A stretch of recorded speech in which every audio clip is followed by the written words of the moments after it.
Welcome to Excellence in Excel.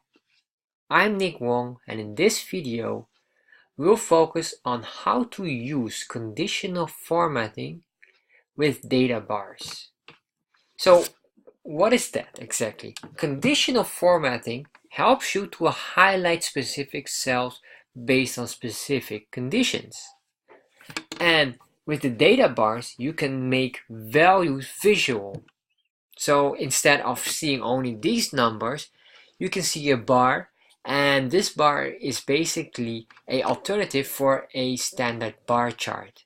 So it will show you the length of the bar depending on the value you have here. A very nice way to make something more visual in a different type instead of using a chart. So how to do this? Well, first of all, let's select all the options here that we want to make a special conditional format.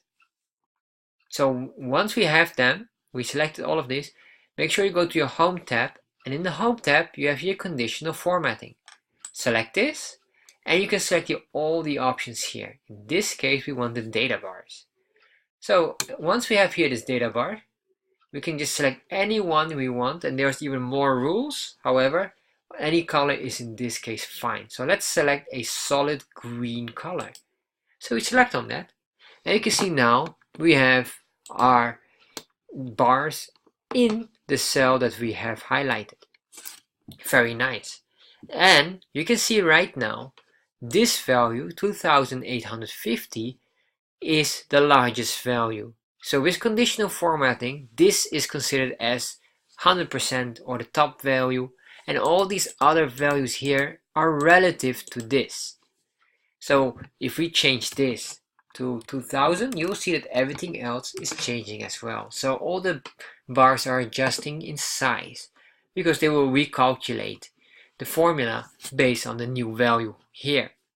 And if we make this the new value, for example 2500, you can see now everything is relative to this value. So this is really nice because this is a chart in your cell. However, maybe you say, well, this is really nice, but I don't want the values in there. Like the number should not be visible. I only want to see the chart. So how to do that? Well, very easy. Let's select all of these options here. We go to Conditional Formatting, and then we say here, Manage Rules. So what we want to do is we want to adjust the rules of our data bars. Select on Manage Rules, and in here we have the option to manage the rules. We just click on this. Since this is already selected, we select here Edit Rule, and once we did that, you can see here all kind of options. However, what we want is we want to only show the data bar and hide the value. So just check mark this, click OK, and then OK to confirm, and now our data bar has been adjusted and it's only the bars instead of the values. So this is really nice because now you can start to play more deeper in the values and in your dashboard, showing not only numbers but giving it more meaning and making it easier for people to read. If you like tips and tricks about Excel, check out my Excel course in the link below. In there you can learn all things about Excel that's very useful. And if you have any questions regarding to Excel, just let me know, send me a message, and I'll make sure I'll follow back up to you.